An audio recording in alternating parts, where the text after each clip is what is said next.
technology. Figuring it Part out. of the pivot. Part of the pivot. So yeah, being able to host these types of outreach and engagement events virtually, we're able, just as Ryan was saying, in terms of bringing more people along for this kind of experience, we're able to reach so many more people across time zones and engage in conversations that end up having a much longer tail. And so that's been really a different way of thinking about the opportunity, just seeing that not seeing it as a shutdown of our original plan, but just an opportunity to think differently about what are the experiences that we're trying to create? How can we do them in this new world? And us leaning into the platforms that we hadn't before really opened up our eyes in a lot of ways. And we've definitely discovered that even when we are able to come back together, we're definitely going to continue doing these kinds of virtual engagement screenings because there's a lot of benefit of being able to reach that many more people cost and less expense, and being able to access talent in spite of whatever production schedules they're working on. Everybody has an hour or an hour and a half in their day to sort of do this without having to get on a plane and to stay in a hotel. So we've definitely seen the opportunity there. The other part of the opportunity that I've been seeing is that because everyone was sort of gun shy in terms of, well, people aren't consuming media the same way. And in fact, they're consuming media even more. But our competitors in the marketplace in terms of advertising, we had more room to jump in and get things at better rates and take advantage of things and experiment with different kinds of promotion and engagement and different social media platforms that we wouldn't have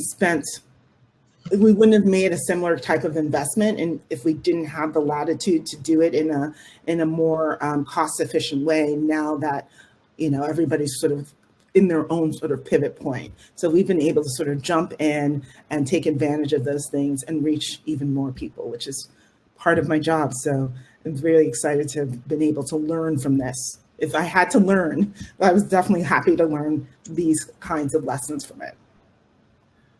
Awesome. Great. And Victor, I'm going to have you go ahead and introduce yourself too, and apologizing to all and appreciating your patience as we're using this new technology and making sure that we're presenting. We can recap any questions that we missed. We did have she could talk about, with the challenges, just to recap that question, if it was cut off, how did in her role at WGBH work to, how did they pivot and make the best of these challenging times and stay creative? So Victor, I'd like to move to you and allow you to introduce yourself. All right. Hopefully you guys can hear me this time. I'm at a hotel, so apologies. The Wi-Fi here was kind of a little shitty, so I had to just put on and start over. So I'm back. No problem. For your patience. So my name is Victor Quinones. I'm also known as Market 27. I'm kind of an anomaly, really, when you think about it, because I came from a fine art world, spent a lot of time at the School of Museum of Fine Arts, but also took a shit ton of design classes because I knew that I had to make a living. So I really balanced the difference between being an artist and also being a person that can eat. So if you guys want real world answers, a lot of them for you.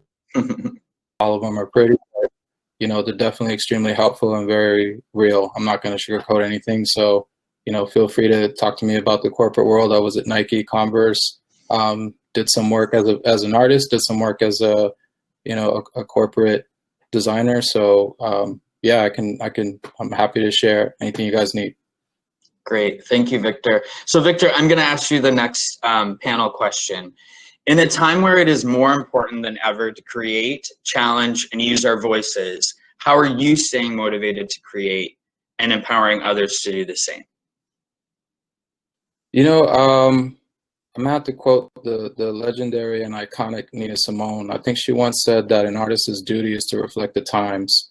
So for me, besides making the almighty dollar, since there's not a lot of dollars to go around, I just made it a mission to really reflect what's going on right now with a lot of the social justice, movements and what's been going on with Black Lives Matter. I'm Latino, so I'm very heavily involved with organizations that deal with immigration rights and working with artists that are doing collaborative work. We actually have a huge so you can feel free to check it out. It's outdoors. You can see it literally in front of the museum. And it's a big collaboration with artists from, New York, Brooklyn. And for me, it's just staying connected to what's important to you, what matters, because a lot of us, now that we're not working as much as we were or in that 9-to-5 funk, you're starting to really rethink what matters to you. Am I even happy at the job that I just lost? Or did I even like the clients I was working with? So you start asking all these questions and start to pivot in a direction that makes you more happy and not just happy, but feel good about the work you're doing. And most importantly, are you growing? And I think that's a question you got to ask yourself. So honestly, I think I speak for all artists, especially people that design all the time. We self-quarantine every time we have a big project or a big deadline. So I don't think this was new to us. A lot of people, it's like, oh, you guys, welcome to the real world. We do this a lot. Big facts, yep. So it wasn't so bad. I think just refocusing, and there's been, a blessing in disguise in some ways. Yeah, definitely. Chika, did you want to add in? And if I could, just because we cut out, my fault with the recording, the other panelists, as you pop into chat, if you could just, introduce yourself with a quick title line as well. Again, I apologize. Thanks. Yeah. Chika Ofram, Director of Audience Development for American Experience at PBS. And I wanted to just jump in and piggyback on that, in that even though I'm not a creator per se, but the work that our films do are adding to the conversation and helping people sort of understand where they are. And I think that's what keeps me motivated, the fact that I can lean into these incredible films that our series has made over the years, and we're making them available again, that speak to historical, civil rights struggles, agitating for the vote, where women are, where Black people have been. It's bringing those stories to the fore and people actually reaching out to us on our multiple channels, looking for those stories to help understand and have context to how we got to where we are today, and look at the parallels of things that have not really been properly addressed systemically. That keeps me motivated and understanding, like, okay, the work that I'm doing, even if I'm not hands-on creating the work, I'm helping making these stories available to my community in a way that will help them, I hope, move forward in a more progressive and constructive manner. So for me, that's where I've been getting a lot of my motivation, knowing that, like, we do this work and it's an opportunity to foster real conversation that hopefully leads to meaningful change. Awesome. Great. So we'll keep things moving. Roman, what top 3 tips would you have for someone who's going to graduate this upcoming May? And then also for current students who are kind of diving into creative majors or thinking about, what steps they should take in the next couple of years before they graduate. And if you could just do a real quick reintro to things.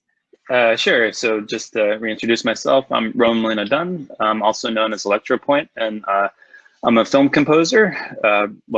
Composer for multimedia. So I do television, commercials, films. Most well known for a film I just did for HBO called Huracan. And then as a producer, ElectroPoint, I make songs for a lot of reality TV stars, mostly like RuPaul's Drag Race, Bad Girls Club, Dr. Miami, Howard Stern, Real Housewives, just kind of the run-of-the-mill reality stars. So the question that Ryan just asked, I think they're actually pretty much all one and the same, which is just to remember to be, at least in my job, everything I do is collaborative. And even if you think that you are a one-person show as an artist. It's really not the case most of the time, especially at a professional level. So the two things, I guess three things, you know, as Brian would like me to touch on, were to be a kind person, especially because, you know, during this time we're all in it together, and it's difficult for a lot of people in different ways. And it's even without the pandemic, being a kind person is really the best way to pull jobs, because people are working with people, they're not working with talent. The people just have the talent. And then to continue with that, with the collaborative and being kind, is to be social. And there's a lot of opportunities to be even more social now because people are hungry for that. You know, it used to be a little more commonplace to turn away a night out because you'd already spent time with people, but now you might be looking at the opportunity to socialize online. So, you know, exploit social media the best you can, and keep up with people you already know, make new connections. And then, you know, since this is advice for people just getting into the job market, the other advice would be not to wait to do things. You know, everybody thinks they have to wait for the opportunity to be involved in what they want to be doing. But if you're an artist, start making art. If you're a musician, start making music. If you're a filmmaker, start making films. You don't have to wait for the opportunity. You have to put yourself out there so other people can find you. And in doing that, you will become more social and more collaborative by nature, and be more likely to make meaningful connections with people that might hire you in the future. Yeah, so this would be my 3 points, all kind of one and the same there, though.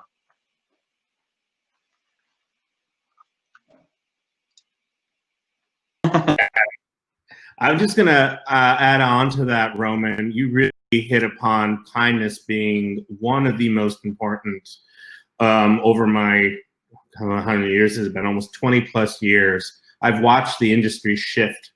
And back in the 90s, early 2000s, when people weren't kind, it just, you know, that does not fly anymore in this industry. You really need to be self-aware, self-awareness and openness to communication and to listening and leading with a kind heart. The other thing is really empathy, and leading with empathy is extremely important these days. And so working, working in New York for 10 years as a freelance in the art, fashion world, and then now at a corporate but still doing fashion, I've learned so much about the importance of all that and how you balance it all. So, and the other thing I can't stress enough is it's so easy. I went to RISD, and you come out of school because you're doing all these projects and you're doing them yourself. But Roman, you brought up such an important thing. It truly is a collaboration, and you, as a creative person, are only as good as your team and the way you lead your team. Without that, it's really hard. You really have to understand what your role is and what you do, how it affects everybody else around you, and how that all as a team effort comes together produces the best work.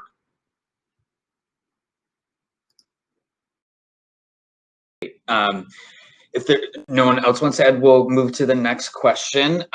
So Lisa, can you talk, again, a quick reintro, and then just kind of highlight some of the professional resources, networking groups, maybe kind of the hidden gems or resources that students, aside from what we tell them in the Career Center of how important networking is and building your group of people to grow with and hold each other accountable and hold each other up. What are some resources that have helped you, helped others, that students shouldn't overlook? Yeah, so I'm Lisa Granshaw. I'm the associate editor at Backstage, working on content for the magazine and the website. And so there are a couple of resources that I would definitely recommend students check out that have helped me throughout my career. One of them is LinkedIn.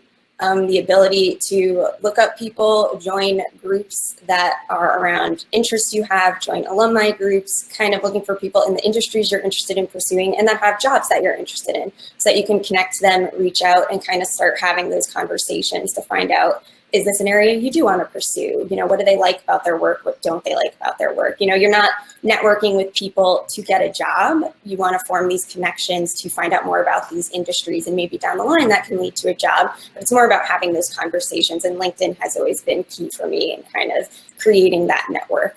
I would also say that this was actually something I discovered in a couple of years after college, and I'm not sure how many students are on Facebook, but if you're interested in writing or editing, there are great groups for women, actually, women writers and editors that are very supportive and are often sharing jobs with each other and advice and offering tips for what people know about those companies, so that you can kind of keep all of that information in mind and talk to people that have had experiences at those places about what it's like before you decide if you want to apply for those jobs.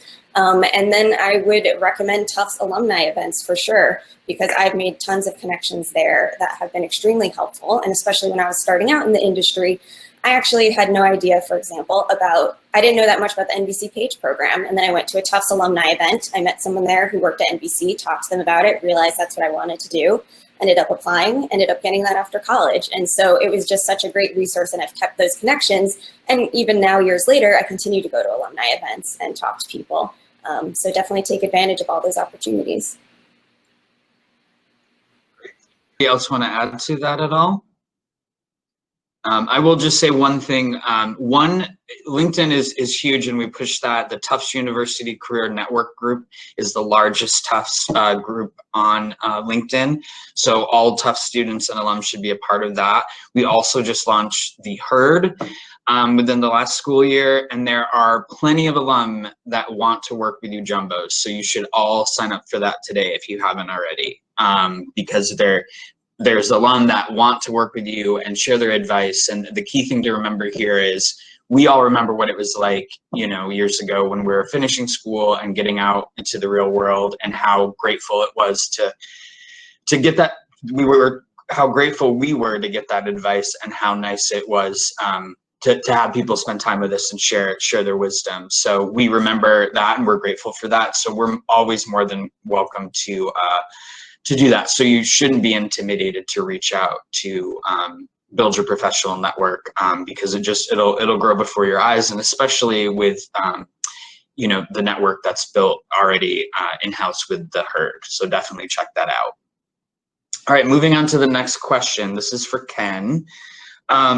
What piece of advice were you given, you know, in career development? Maybe it was from me when you came in for an advising appointment, and perhaps at first you didn't take it as seriously, or it didn't really resonate, but then it was a piece of advice that became a game changer. So any professional advice that you received that at first, you know, you didn't kind of understand the whole weight of it, and then as you progressed and started out, it really kind of sank in for you.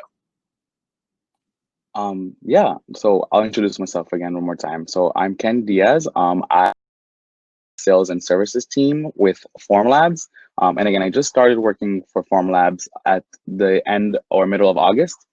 And as far as professional advice that was given to me, there were a couple of professors that I'm thinking of, like my art professors at SNFA, Peter Scott, who was a printmaking professor, and Charles Goss, who is in the drawing department. One of the things that they said to me that really started to resonate with me, you know, especially after graduating, is this idea and concept of don't quit your day job. You know, especially as an artist, you know, any type of experience, whether that's in customer service, retail at a restaurant, or just being out in the field, is extremely valuable, you know, and that's just experience that is going to give you and provide you with leverage for, you know, when you are out in the actual field, you know, job seeking, because you're going to have those skills and experiences that you can add to your resume, that you focused on while you were in college, you know. And then other professional advice I would absolutely recommend is going back to networking and social media and LinkedIn. You know, I took a marketing course with Jack Derby at Tufts, and if it wasn't, literally Jack made us all in the class sign up and create a LinkedIn account as an assignment. You know, and I think that that's something that is extremely important. And we all just ended up adding each other that same day, all of us in the classroom. LinkedIn was what gave me leverage to be able to get the job at Formlabs that I do have now. Not only is it a platform for job postings, but it's a great platform so that you can also understand and be aware about the important conversations that are going on in today's day, and more in a professional setting. And I'm referring back to the Black Lives Matter movement that we were briefly talking about. There's been a bunch of folks who are on the platform who have just been posting their comments, concerns, and passion around the whole movement in a professional manner on LinkedIn. So definitely getting on social media and networking is extremely valuable tip that I can give you folks.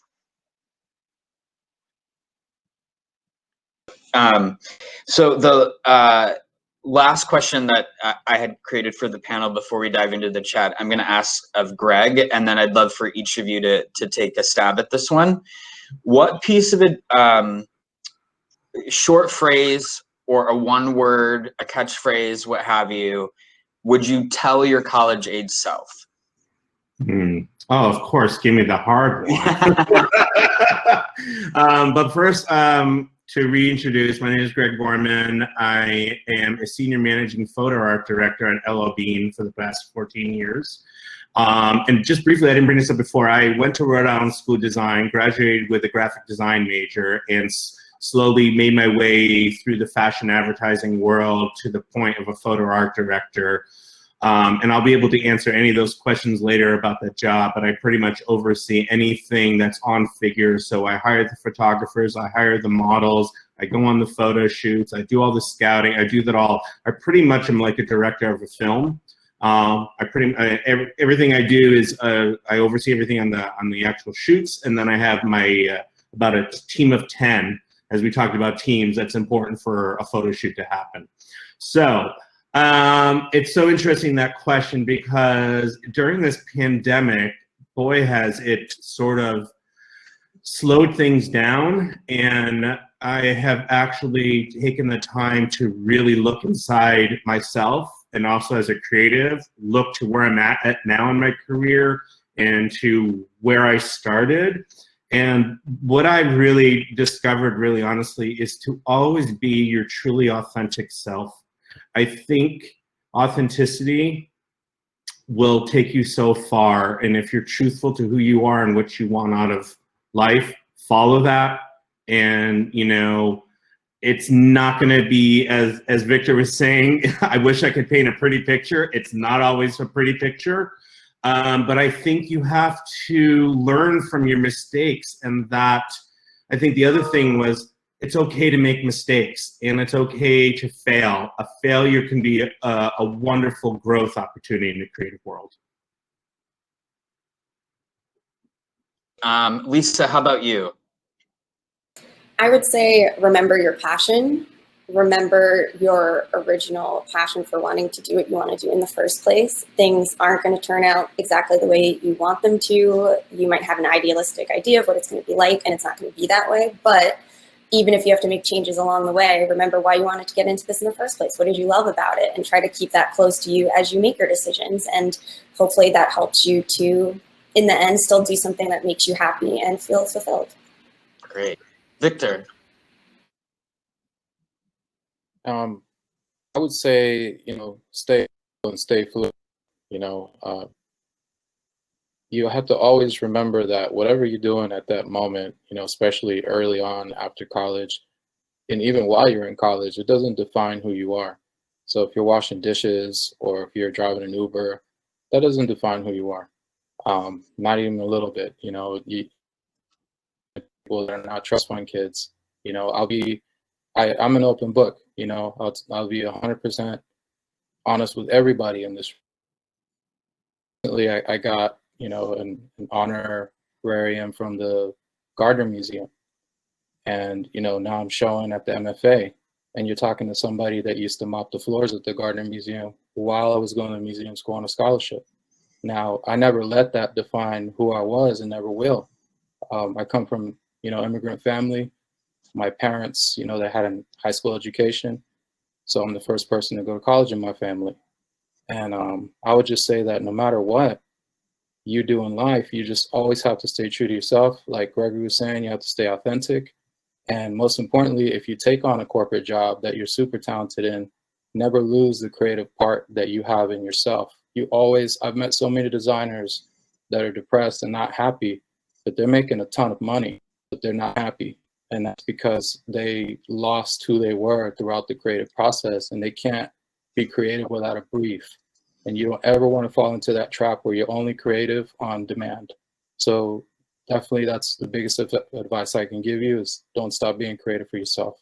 Stay humble, stay fluid. Awesome. Roman. Yeah, no, those are hard ones to. I think Lisa and Victor pretty much summed it up, and Gregory as well. Yeah, I think having a definite purpose is incredibly important, like Lisa said, and Victor saying stay humble throughout that journey and don't let that part of you go.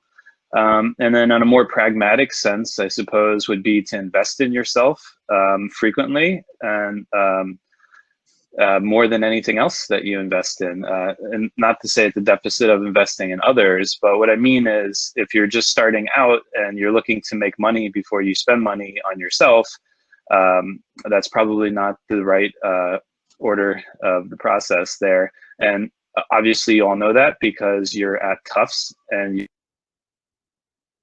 you're chasing your dreams and you're investing in yourself. But don't let that end with your education or your formal education, so to speak, and continue to invest in the tools that you need and the people that will help you get to the places you want to go. Yeah. Awesome. Chica. Yeah, I think everybody, you guys have all said incredible things, and they're all true. They're all true. The one that I was thinking about for me, and that's because I had a very non-traditional path to the career that I currently have. I was actually a biology major in undergraduate school. And by junior year, I realized, oh, this is not for me. But I had doubled down and I basically had all the credits for biology. So I was like, I'm not leaving that. But coming out of college, I definitely was like, oh, what am I gonna do? And I think looking back, I would remind my college self that there's limitless opportunity. I think being able to I did my self-inventory, as Greg was saying, and sort of understood like who I was and what I wanted to bring to the world and where my skills and my passions lay. And I leaned into that. And that is how I had a 20+ year career in communications and media, because that was really more of who I was, even if my parents thought I was going to be a doctor. But understanding that there is limitless opportunity to explore and stretch and reach and figure out who you're supposed to be and hone your skill set and develop who you want to be as a professional. If I had known that, as I was preparing to graduate, I'd have been a lot more calm for sure and confident about going out into the world, because there is limitless opportunity. I think as long as you know what you're looking for, you're understanding your purpose, as Roman said, and being your authentic self and bringing that into the careers and areas that you're interested in, I think people see that. And that is how I got my job. I literally, in my first ad agency, which I didn't even know was like a big ad agency until I got there, and people were like, where? But I went in with like my dog-eared copy of Media Week, and I'm like asking very basic questions like, what is a rating? And they laughed at me because my questions were so basic, but the fact that I showed passion and interest, that got me in the door, and here I am. So all that to say is just to look at everything as an opportunity. And even if you're seeing like something that seemed linear as a closed door or currently like closed off for you for now, I would look at all the different ways that you can work your way around that door and be willing to sort of be flexible and pivot pivot, the word of the day, right? To ultimately get where you want to be, because there are a lot of paths to that place, and it's not necessarily that linear sort of this step, this step, this step. There's a lot of ways to get there, and I think as long as you're open to all the opportunities that may be in front of you, you will go far. Such great advice from all of you so far, and Ken, I do want to hear from you as well. But I think brings up limitless possibilities and opportunities is so important. As we work with students, as they're starting out, kind of, and some of the questions that are in the chat, you touched on as well, just that not being afraid to, start out, and a career is something that you're going to look back on. So all of this is part of your journey, and attending an event like today, putting yourself out there, taking the risks, staying true to your authentic self, it's so important. So, whether the economy feels good or, things are more challenging, you still have to focus on those limitless possibilities and just not be afraid. I sometimes joke with students that networking can be like a barbecue, and there's very different kinds. Some are more formal where you have to ring the doorbell. There's others where you can just go out back. So it's thinking about that different relationship and just assessing the situation to see, how you approach. But everybody, has a journey, and when you're true to your authentic self and really put yourself out there and just engage and ask for help and help each other, to lift each other up, you're definitely going to reach those limitless possibilities. So Ken, we'll wrap with you, and then we'll move into the questions in the chat. Yeah, one big piece of advice that I would probably give myself, if I can go back, is this idea and concept of acceptance, and just kind of being able to accept where I am in life, in my journey, with my career journey. Because I would, stress out so much, especially, living and being a student in Boston, Massachusetts, and being surrounded by, it's an expensive city to live in, so you just are kind of like, and so are a lot of cities nowadays in the United States. So you're kind of just forced to like hustle, and so, going back, and piggyback off of what Chico was saying, I would ask more questions.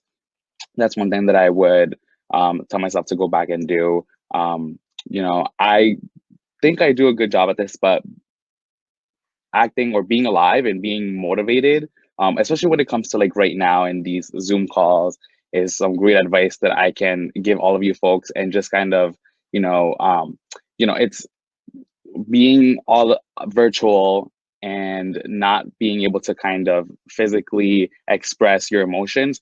You have to go above and beyond and try to just sound alive when you're on these Zoom calls and or these video chats. But yeah, going back to, I would 100% just accept where I am. And I would, again, going back to this concept of whatever you're working on now, take that as something that's valuable and run with it, and experiment, and don't be afraid of being able to change, your career journey or your career path. There were definitely some times where I've had struggles, being at SMFA and Tufts, and I was wondering, should I transfer? Should I go into more of a design program? And I'm very happy that I ended up sticking with it, but just kind of adapting and, allowing everything to, I guess, grow organically.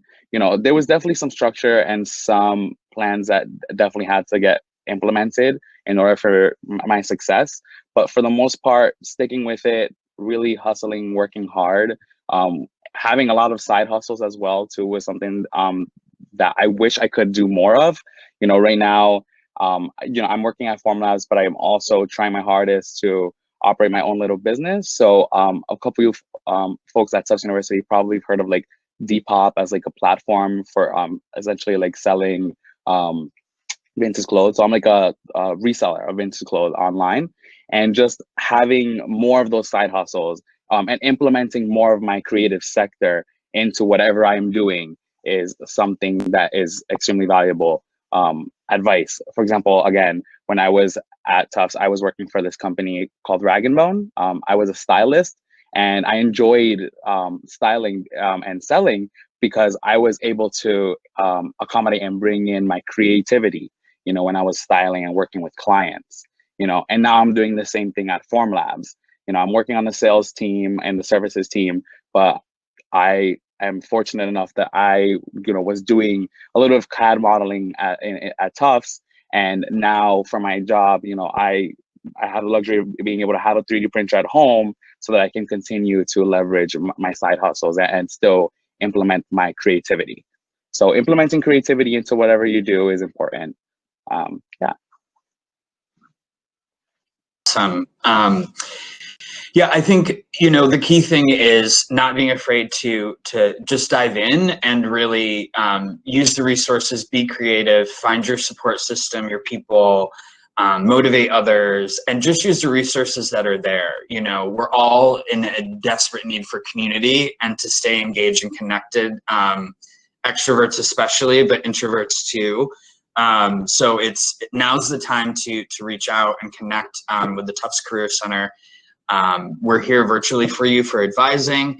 And, you know, we want you to come in when you have just the general questions or the, I don't know where to start.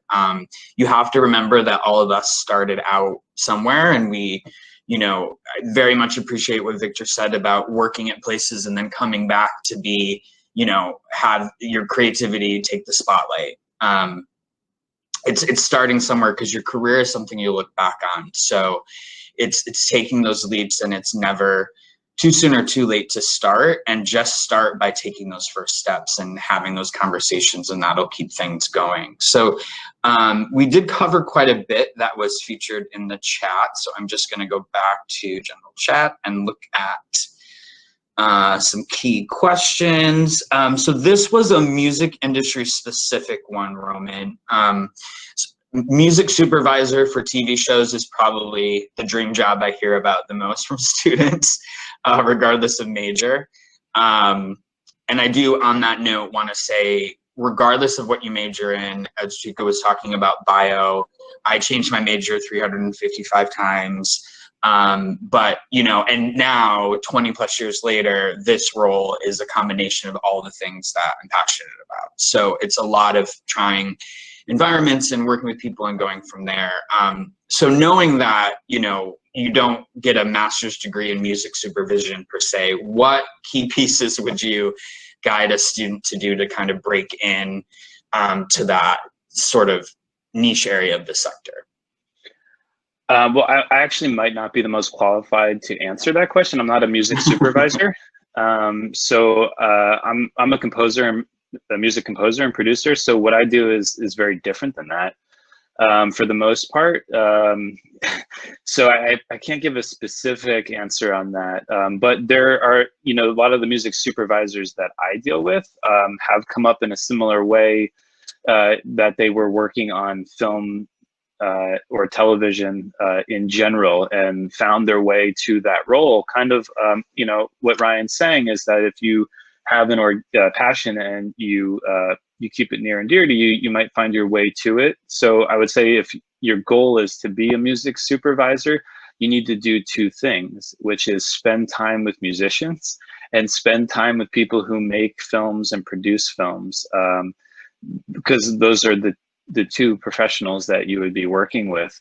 There's also, you know, some very specific trajectories that you could take, and I would say success leaves clues. So you may want to, instead of asking myself who works with music supervisors, you might want to look up some of the music supervisors who are most well known and see how their career paths evolved, and try to emulate some of their success in that way. Or, you know, it's kind of what you're seeing here, which is people who are doing what they're passionate about and have had some modicum of success are willing to talk about it. So reach out to these people, you know, and see if you can catch a dialogue with them. But just be involved. You know, if you're a musician, that might lead into music supervision a little more naturally. But I've also worked with a lot of music supervisors who are not musicians at all. They're just music enthusiasts, and they went through the advertising route. You know, they worked at agencies, and eventually they were dealing with post-production schedules and specialized in the music aspect of things. But again, I wish I could give you some more specific information on that, but it's not the profession I've gone into specifically. So I don't want to speak too far on it. Sure. No, I think that was key advice, though. The balance of, you know, it doesn't necessarily mean, you know, what degree is on that piece of paper. You know, the career path isn't always linear. So there's a lot of networking and trying different things out and engaging with different people and trial and error with different positions and, you know, even from volunteering and networking and working events and things like that. You know, you don't, even if you're, you know, loaded with experience, it's all how you network, it's all what you bring to the table. So speaking on the networking component, one I think challenge is that somewhat imposter syndrome that can happen when students start to, you know, they start to feel that when they start to network or kind of working on the elevator pitch and that kind of piece. Any advice you all might have on, in addition to how we coach here, how to feel comfortable being your authentic self when you're networking so that it doesn't feel, you know, inauthentic.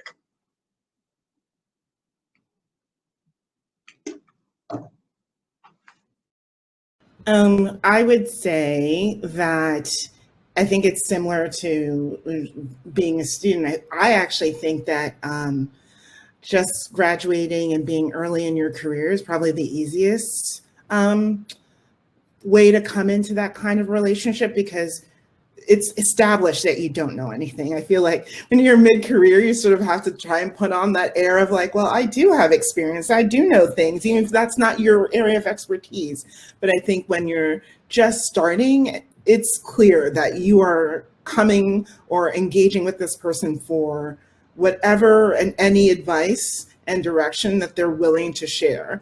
So to me, I think that it's still like part of everything that you've heard today in terms of being humble, being willing to learn, and being willing to listen, making sure that like when you do engage with these folks that you're following up and you're taking in what they're saying, you're not wasting your time.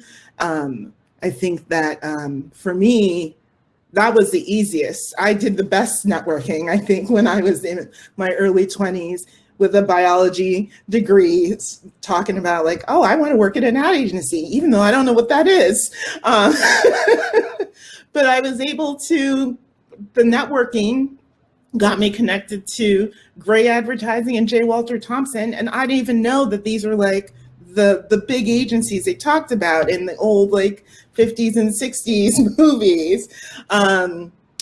So it is, I think it is a way, I think coming in as someone who's starting their career and looking to learn and being willing to learn, people respond to that. And you being there and listening and taking in and definitely being active in that relationship and making sure you're not wasting their time and following up and all those good things. I think that is a great way to start. Definitely use it as an opportunity to learn, literally treat it as an extension of school.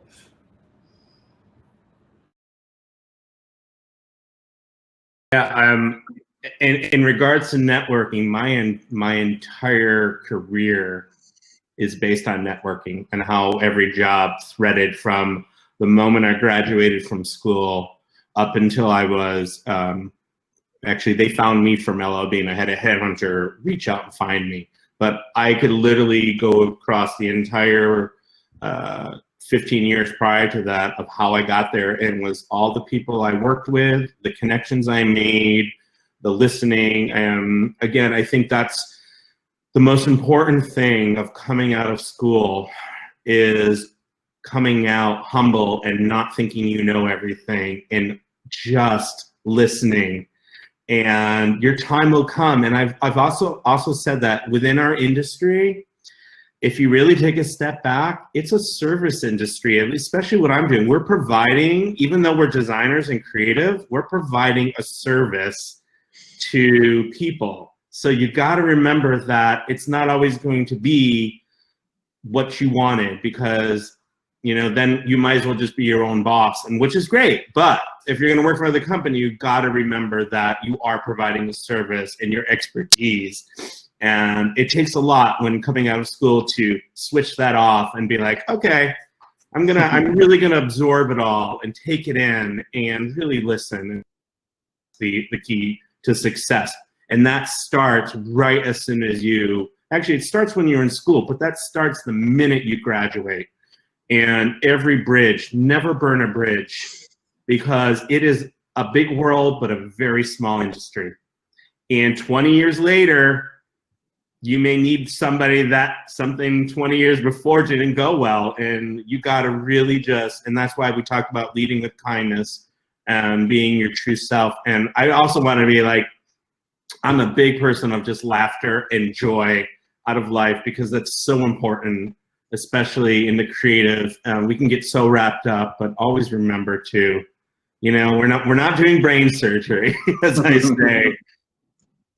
We're creating art, and we should be excited, and you should find the joy in that. Yeah, and there was a question that talks about, and we did touch on this a lot, about kind of that balance of, is the creative side something that I want to pursue as a career? Is it more a passion project for me that I want to keep to myself? I often tell students to think of a creative career path as like the LA freeway without traffic. So maybe lane 1, you can go in any direction, you can change it anytime, you'll get redirected a lot. So, maybe lane 1 is straight to Venice Beach and you're a fully funded artist and that's what you're pursuing full time. Maybe lane 2 is downtown LA and it's arts administration, are very closely related. And maybe lane 3 is out to Burbank and it's more, I love what I do creatively, I want to keep that to myself. The spotlight isn't on my creative practice or outlet at the moment, but it's always going to be a part of me. So any of those, and that's just 3 options with, again, limitless possibilities. And it's, a mission of ours in the Career Center to coach you all to think, it's not, one internship, one job, goodbye and good luck. It's let's build that toolkit so that you can network and have opportunities forever, and that you can help others and go from there. And things will shift and change.